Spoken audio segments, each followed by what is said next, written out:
You need to understand that implementing business applications is a complicated, stressful thing Yeah. to do. And everyone understands it, and not everyone has done it before. And it's a journey for them as well. And for a lot of those execs, it can have an impact on their career.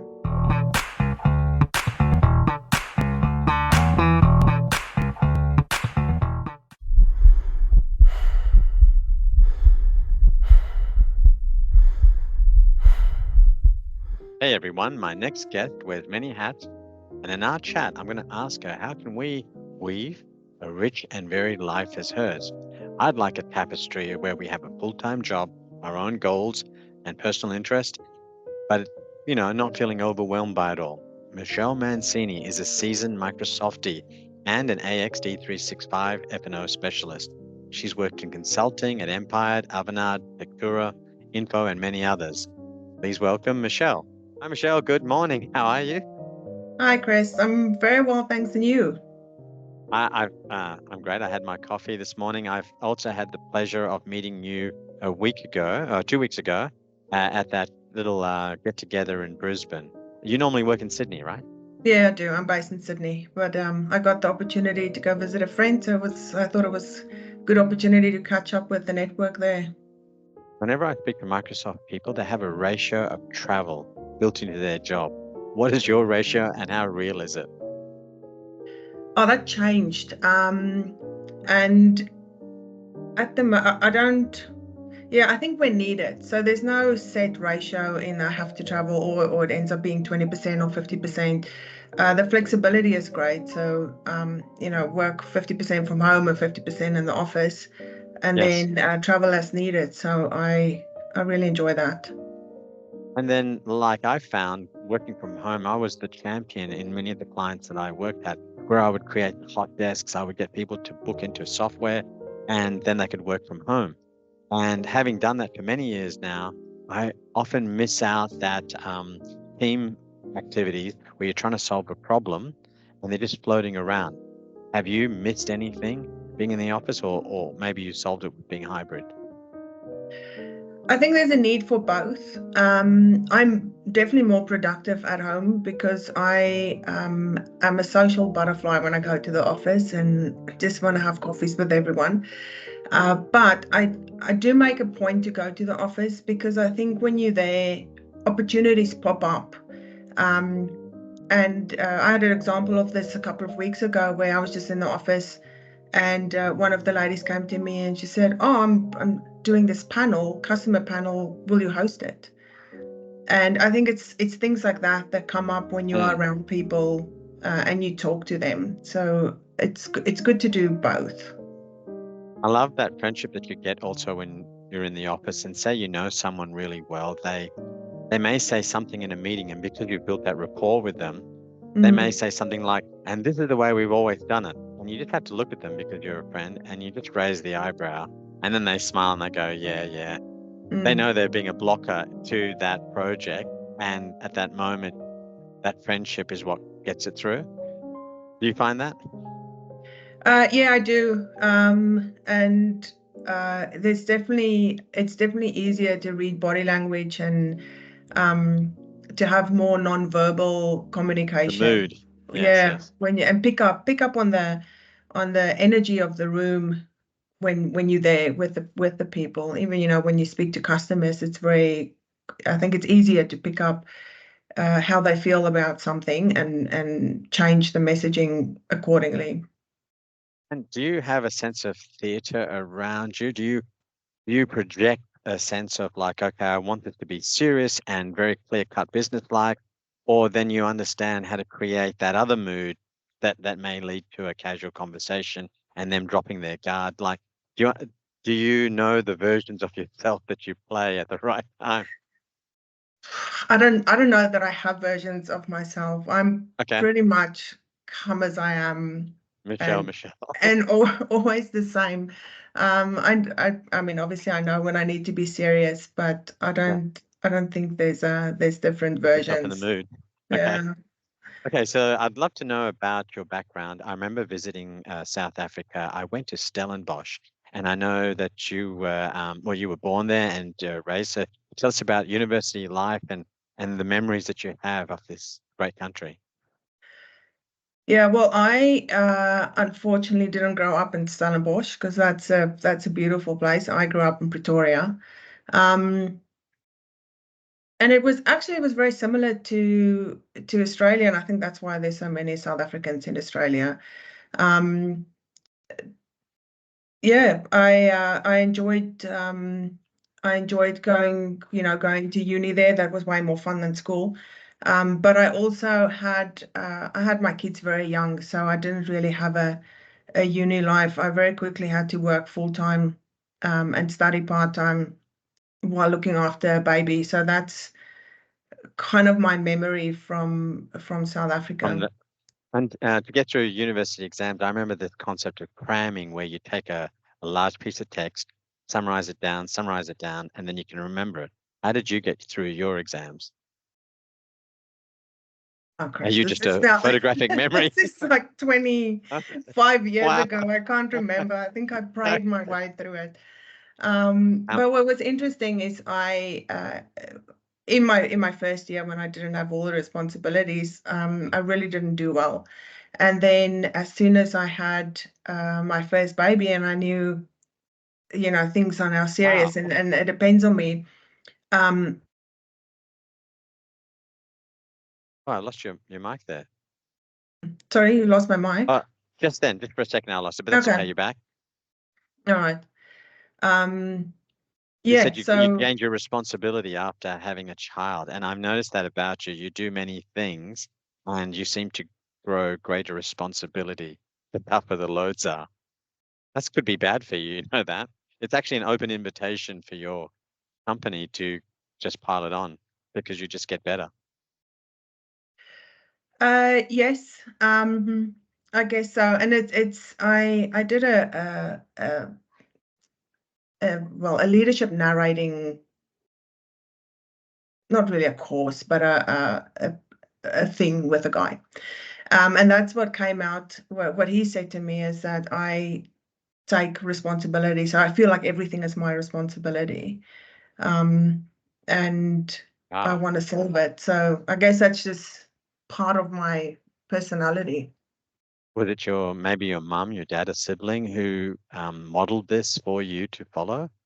Like, take it on, let's get it done. Yeah, that's definitely my mom. And I wrote a post about my mom as well. She just gets stuff done. So I think she was a good role model. And there's nothing that you can't solve. Like if you want a problem solved, you give it to my mom. She will sort it out. So I guess that's where that Wow. that comes from. Yes, I love that because the problem's half solved just by her attitude. I can imagine she just needs to find that specific solution and get through it. Yeah. Many people just spin their wheels um, with the anxiety of having to find a solution. Okay, so then you jumped on a plane, came across to Australia. Was it directly into Sydney, as most people do, or was it anywhere else? No, it was into Melbourne. And I've never been to Australia before and just decided we're going to move. So we packed up everything. I moved first, found a house, bought a car, assembled all the IKEA furniture, started a job, and then the rest of the family came over. So a year and a half in Melbourne, 6 months in Wagga Wagga. Yeah, no, Um, Wagga Wagga, Army base, Air Force base. yeah, and then since then in Sydney. Okay, great. And then with your arrival in Sydney, was it overwhelming? I don't know what life is like in Pretoria, numbers wise. Sydney's a madhouse, right? For me, anyway, 5 million Mm. people living there. No, it's not. I mean, it's the CBD is a little bit different. I don't think you can compare Pretoria CBD to Sydney or Melbourne. But in the suburbs, it's pretty similar. And I don't know, since I landed, I just felt like this was home. Mm. I just love it. Love everything about Australia. Technology, how did you get into it, and what keeps you in it? What's the drive for you? I got into it because of my dad. So I wanted to be a fashion buyer, my dad said, there's no money in that. Go study IT. It was just at the beginning of, I think, the IT hype. So I studied IT. I accidentally got a job into ERP. Yes. I started at a company, a automotive manufacturing company, and I did a Six Sigma project training graduateship. And at the end of it, the CEO said, "Do you want to implement Exapta?" And I'm like, "I don't know what that is, but sure." Yes. Yes. And so, yes. And so he trained five of us, five graduates. Well, he got someone to train us. And he said, go implement Exapta in all over South Africa and in America. And if you make a mistake, you fix it, take your time. And that's how we Sounds learned. biblical. Go forth Yeah. and multiply. Like Yeah. he had such great trust in you. Yeah. I don't know if he was just brave or dumb. Like now looking back, that was super dangerous. A But fine they line still, between love and hate as well. It's like yeah, they're still using it. So we must have done something right. there's a secret about Exapta and D365. I remember doing accounting systems from way back.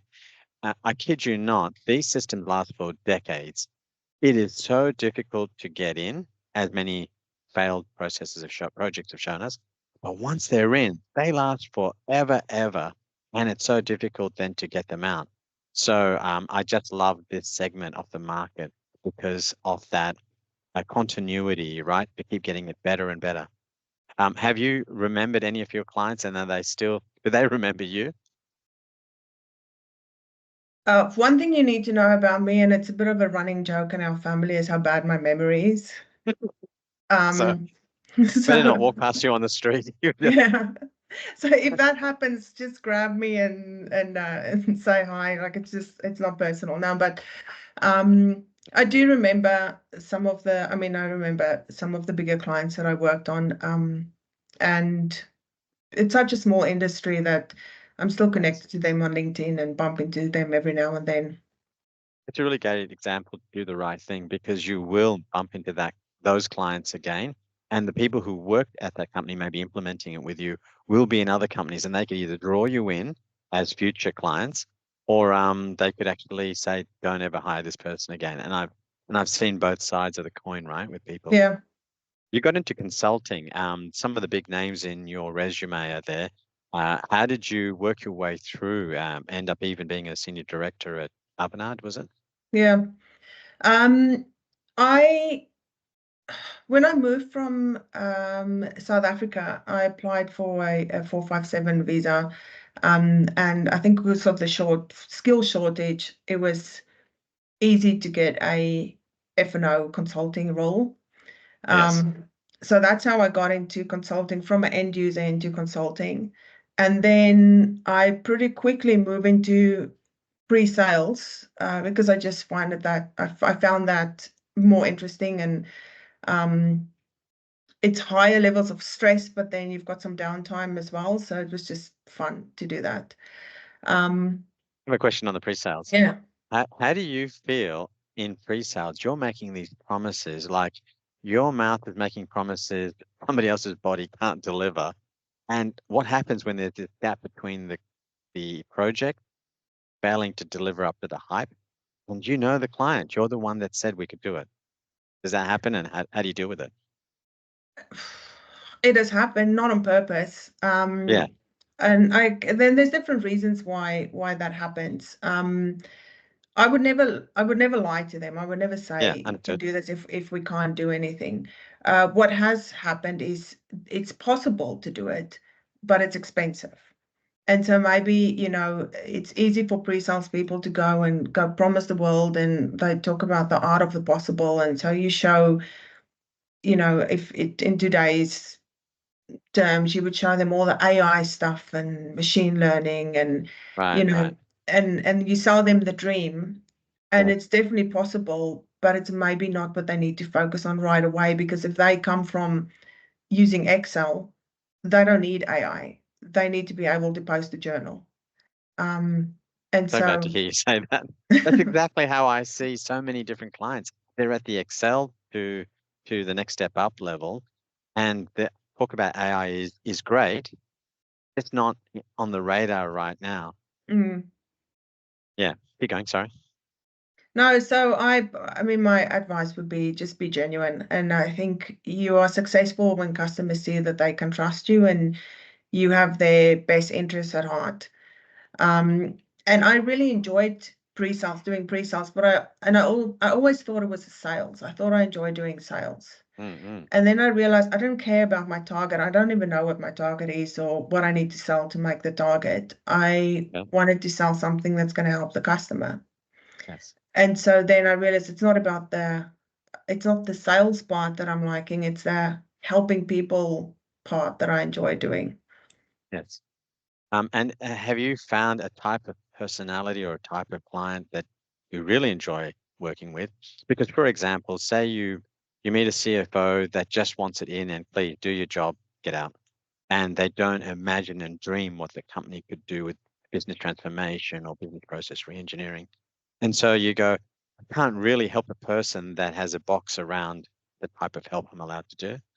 Mm. How do you work through that, or do you just ignore those ones, pass it on to another pre-sales person?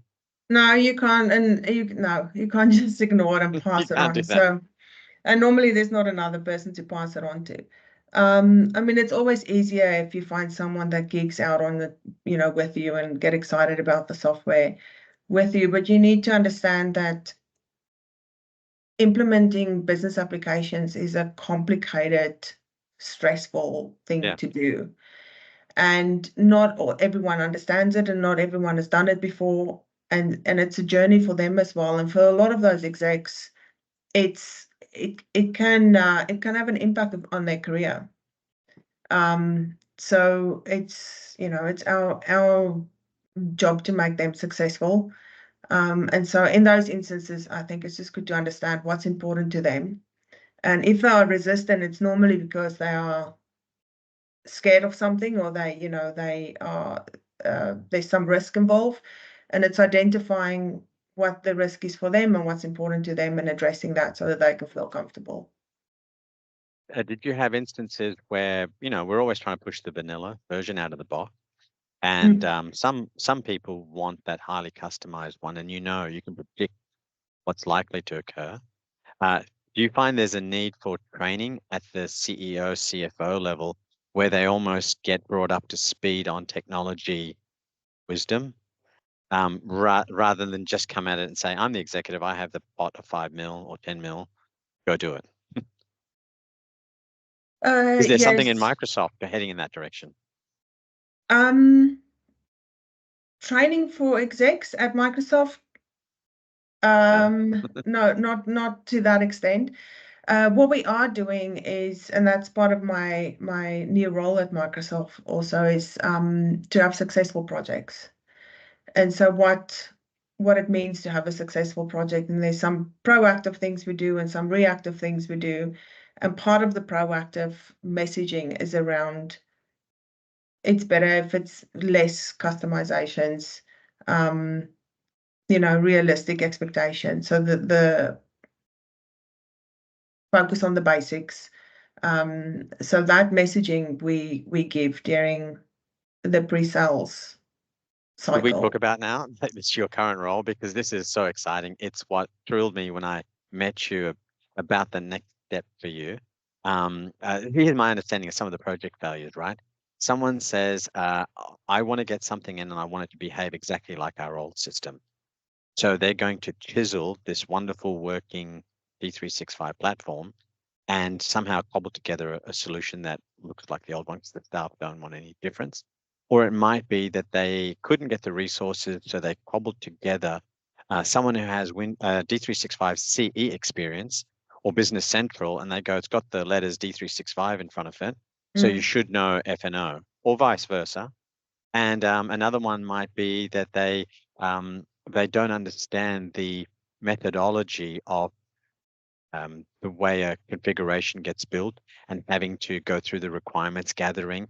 They want to rush it and they just want to take something, plug it in, and they expect that as soon as they turn it on, staff will know how to use it. And mm. often the staff don't. And so it falls apart. Is this your understanding of how things fail in D365, or do you have another bouquet of failures? I mean, there are many different why things fail. That's definitely the main ones.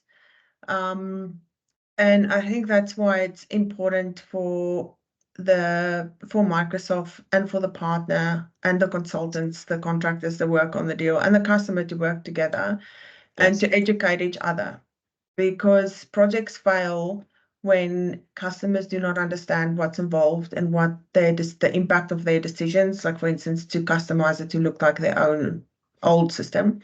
But projects also fail when partners and when Microsoft do not understand the business of the customer and what they True. need and what's unique to them. So it's very important to be transparent. All three work together, educate each other, and be open to change and new suggestions.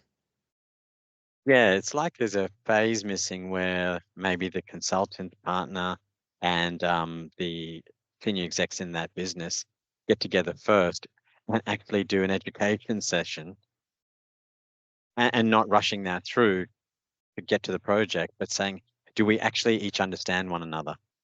Yeah, and that does happen on successful Okay. projects. That does happen.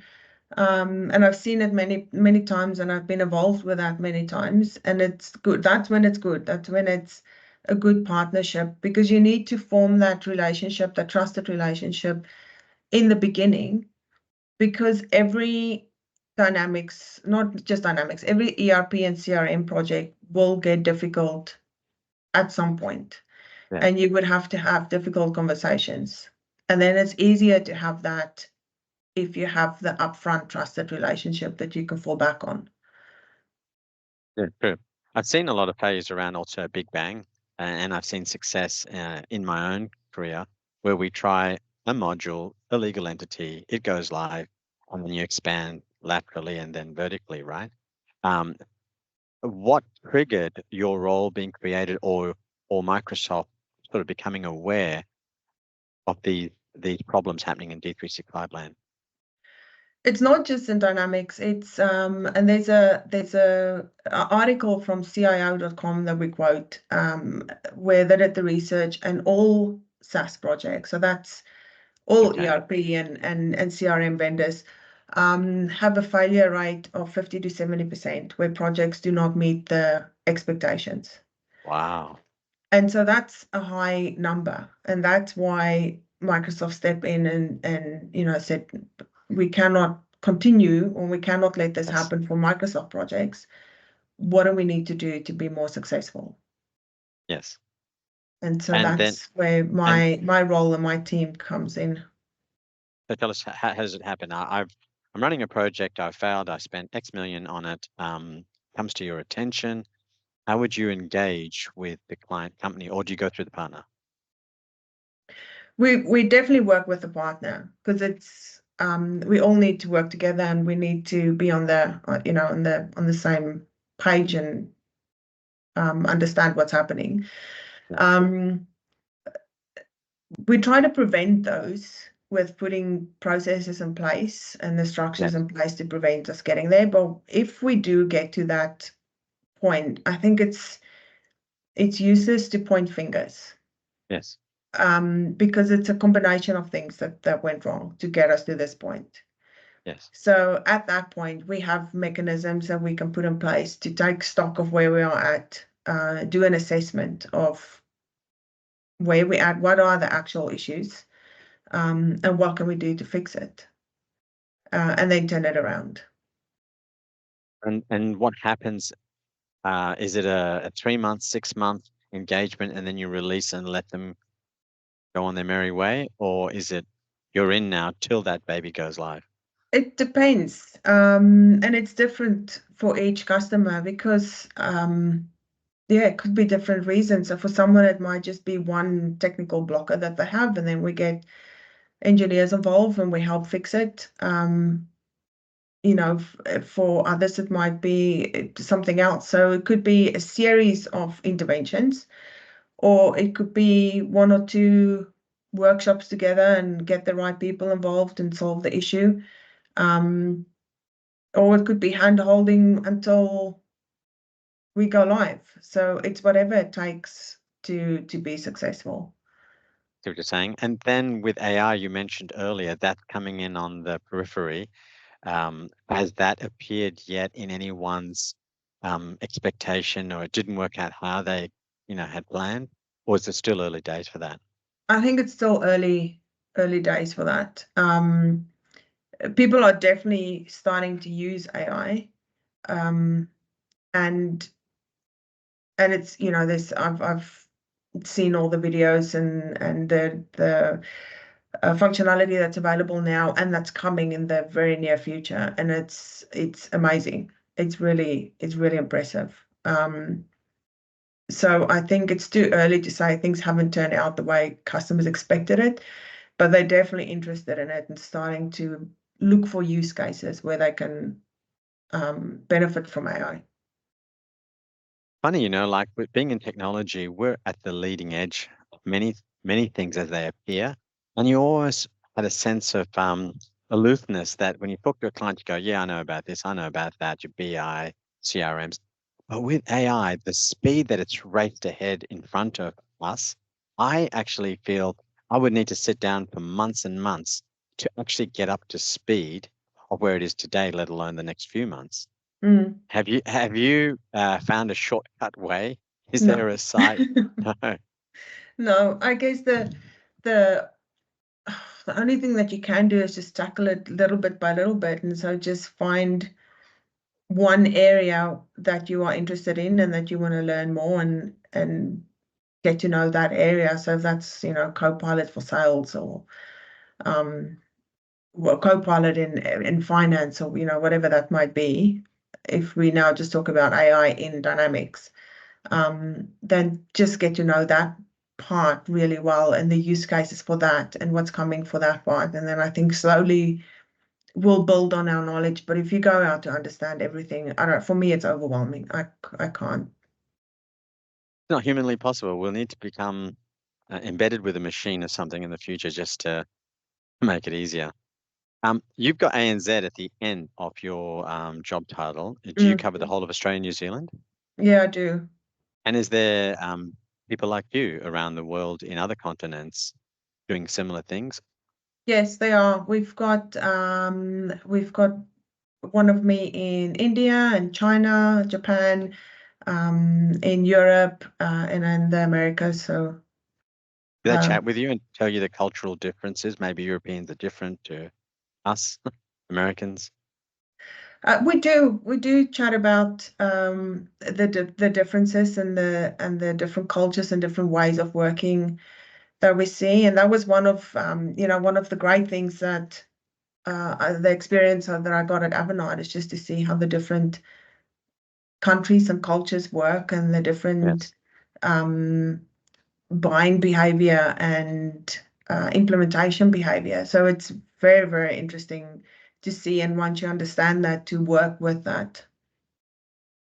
I remember working at Lion Nathan, which was a brewing company, and they had offices overseas. And that when we went to Asian countries, there was no talk of business until we became friends. And friends was about eating and drinking together. And it was considered the height of rudeness if you raised anything about the deal before you concluded your friendship, that you're actually friends. So yeah, I can imagine. Tell me about the next steps for you at Microsoft. I imagine in a few years you're doing great. Where does this role lead to? Is it covering more technologies, like we talked about, could be Azure, D365, and others? Yeah. Um, or do you see yourself moving into a different area like that suits your interest? And this is the most exciting part of this role for me at the moment. It's new. So these Yes. roles were just created end of last year. So who knows where it's going to go? And I get to help to shape that a little bit. So That's awesome. that's very, very interesting. I don't know if I mean you can never. I don't know what's going to happen in the Yeah, future. I don't think you can ever get out of BizApps. I think once you're in you're it, in. you're in. And we're Um, like a little mafia. You're in and you can't go out unless you go out on a trolley. Um, yeah. so what was the specific characteristic about you? If I want to become like you, what made them think of Michelle over everyone else in Australia, New Zealand to get this job? Um, what's the specific skill? Um, I think there were a couple of things that I found helpful in my experience. Being working with dynamics for the last 20 plus years, I think that's and in the different so working having worked at a customer, at a partner, at Microsoft, so understanding the project from all three and understanding why Yes. it goes well and why it fails from all three. Yes. Um, the other aspect I think is this role is in between everyone. It's in between, you can imagine how many people are involved in a project. So there's the salespeople, the implementation partner, the support team, Mm. and having to navigate all those different teams and bring them all together and try to help them all. So I think having a good network and enjoying working with people that helped. You're right, actually. I don't know many people. I don't know anyone else who's got that triple deck, that the client, the consulting, and also having worked at Microsoft. Good stuff. Okay, so it reminds me of a superpower that you and I were talking about before. I've seen what you can do, which is there is the day job, the own interest that you have in the evening, and your desire, your capacity to help people. And one of the things that impressed me was how do you turn off and on each of these things? Because people like myself get so absorbed into one job role, and then you wake up and it's time to sleep. It's time to get up and repeat the whole thing again. How did you create these separate streams in your mind so that you can deal with each one? Um, it's easier when your kids are grown up. And so I had time. Okay. And I'll maybe just touch on that a little bit because I see, so many people that say I want to be like that person, I want to do what that person do, but they've got a completely different family situation. And so when my kids were young and I had to drop them at before school care and go to work and pick them up, there was no time for anything else. So I have more time. I think also with the older I got, I I spoke about this before, as I got to a point in my life where I was just not, I was happy, but I didn't feel like I didn't want this to be it. And so I paid attention to things that I like and things that I don't like. And I just started doing more of the things that I liked.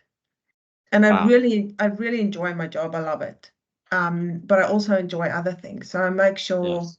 that I put everything in at work, um, and be successful there. And I see that as a bit of a game, and it's a personal game for me. It's like playing, a video game where you need to go to the next levels, but it's not against anyone else. It's just me.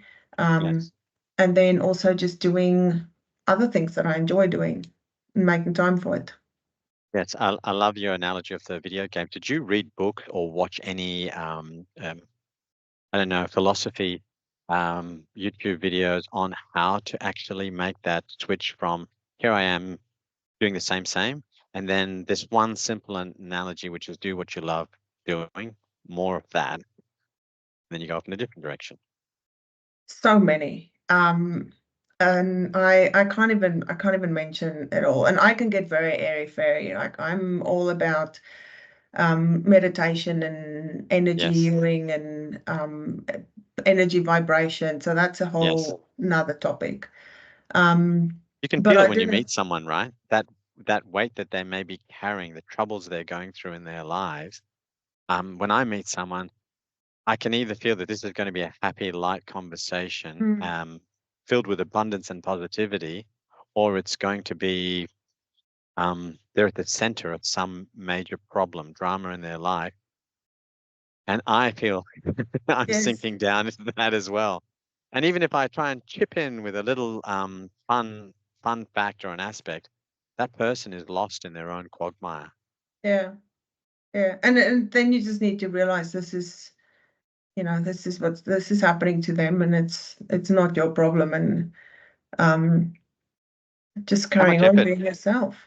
how much effort would you put into a person like that? So you have all these great gifts that maybe you could share, and you tell me, Craig, you could try this, do more of what you like best, and I continue on my path, the conversation. Do you say, okay, I can't help this person. I need to let this one go because there's 100 more waiting for me in the queue that I could talk with and elevate them? Or do you say, no, I will not let one lamb No, drift from me. I'm going to go save this lamb. no. I really believe people don't change if they don't want to. Mm. So if someone wants to change and they want help, I will go out of my way. But I'm not going to find someone to fix, because I think that's a waste of energy and time. Yes. Yes. So But why? Why is it a waste of energy? Is it because you know someone else is waiting? Or is it because you've gone through and you actually feel you'll be sunk with them? because I believe that people don't change unless they want to. And so nothing that I'm going to do or say is going to make them better until they are Yes. ready. Yes. And so there's so many other people that do want help and that are ready. So I'd rather focus on people that want, that want to change and want some help. Yes. And then, so that's a second aspect of your life. You try to help people find out their best career goals. You also have a third skill, which is writing. And is this in support of the first two, or is it just mad creative, anything you want writing? Oh, it everything flows in together. Yes, fabric. The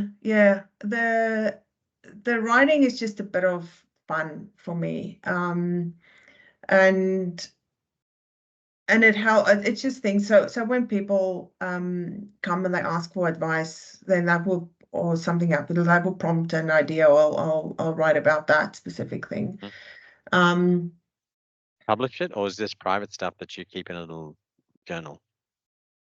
both, both. Okay. So it might be a podcast that I listen to and it sparks an idea. Um, and you actually mentioned before, we talked about before, and it's like, where do you get your creativity from, and where do Mm. you Yes. get your energy from? And Yes. I get my creativity from being alone. So when I'm walking alone, or I'm in the car listening to music, or Hmm. somewhere just completely alone, that's where I get all my creative ideas from. And then I get my energy from being around people. I see. And So that's the social butterfly of you. You're getting the warmth, the photons, and then you go, okay, the deep thinking, the breakthrough moments come in that alone. yeah, And then you have this fourth skill, a catalyst for compassion. Is this compassionate for you flowing to others, or a trigger within others saying, dude, you can actually think about others, not just yourself? Trying to pop it open. that is a different way. So I came to the conclusion that I want to leave everyone I meet in a better space than what I found them. Okay. And that's just a different, shorter way to say that. And so that's Yes. that's that's what I try. I don't think that's something you can do every time, but I try. And it's for, people, my kids and my family, my people that I work with, customers, it doesn't matter, anyone, the Uber driver. Yeah. Uber drivers need it. They do a lot of thankless work. I had a great conversation with the Uber driver 2 days ago. It was yeah, it was really good. Some of them are so highly educated and they're in between jobs, or they in a country that can't get certified the original skills. Mm, Yeah, you can get to some interesting conversations. So when I think of your mum, your dad, mm, and then yourself, I imagine that your mum's very stoic. She gets on and just gets it done. Your dad was pragmatic. He tells you, like, be careful, this one's going to earn you money. That's not going to earn you money. And then when I now reflect on yourself, if you are compassionate with others and you want to raise the level, Where does that energy come from? Does it drain you because you talked to 5 people and you gave them energy? Like this, you're giving me Mm. a gift of your wisdom. You go and you just drop down afterwards. Or have you found another secret way to help others without feeling drained yourself? I think if you do something that you like and something that you're passionate about, it gives you energy. So Okay. you can do a lot of it and it just gives you more energy. Yes. If you and you can do more of it. If you don't do something and it drain your energy, What's your proof? then Yeah. yeah, that guides you and where to put attention. Okay. I can stop the video now and let you have a think. And this is the question. To meeting all these people and helping so many, have you boiled it down into a simple formula or a groups of people? Uh, what is your answer to the meaning of life? Like, how do you figure out people? Oh, I Uh, I think hmm? I could say, okay, have you got the answer, or do you want me to keep chatting till you come up with your final thesis? No, I don't know that there is a final answer. Yeah. I think every person is different, and I think at the end of the day, it's a it's a human need to feel significant, and Mm, to be heard is to feel significant. And so I think if you look past all the masks and all the, you get to the real person and you give attention to that person, that's where good things happen. funny because I said to my partner when I met her, yeah, I would like my life to be witnessed. And it was this thing that no matter how many great things I felt I was doing, her observation of my life and her commentary seemed to help me understand my journey. Whereas if I did it alone, it just, I don't know, like you said, I felt I didn't have a voice or I wasn't significant. Mm. Okay, so are you saying then that with people around us, we should make more of an effort to at least let them be heard, no matter what their opinion is, and then to find ways of raising them up?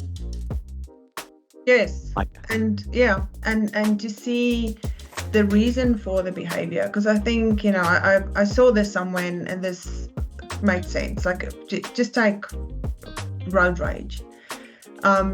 You drive in a car and the woman in front of you, and I'll use the gender stereotypes here, is really slow when she drives slowly around the corner, and you get really aggressive and you just want to hoot and go quickly past her and get angry. But she might have her kid's birthday cake on the passenger seat next yes, to her, that if she goes quickly it's going to fall over. And so that's the reason. She's not doing it because she's trying to spite you or because she can't drive. She doesn't want to ruin this birthday cake. Or a guy that might be on your tail and flashing for you to get out of the way. And, yeah, he might desperately need to get to the toilet and he's in real need. And he's not just being a jerk. There's really a reason why he needs to get out of this car quickly. And so I think if you look at life that way and try to find the reason for the behavior, it makes it easier for you. I guess giving people not the benefit of the doubt, there's another way of saying it, to actually believe on the positive version of that story rather than thinking the worst of people. Yeah. Yeah. Great advice, Michelle. I wanted to thank you so much for sharing your wisdom and the journey that you've been through. Yeah, I think that's important. Thank you so much, Michelle. Have a wonderful day. Thank you. You too. Thank you. Bye. Mobeez is a community-run organization. We believe in liberating people from the shackles of monotony, inspiring them to dream bigger and reach higher.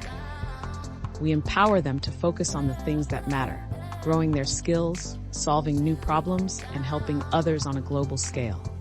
We eliminate manual work that stands between people and their future, preventing them from learning new technologies, unleashing their talents, and leaving a legacy that has a lasting impact. Freedom doesn't wait. Join us at Mobeez.com.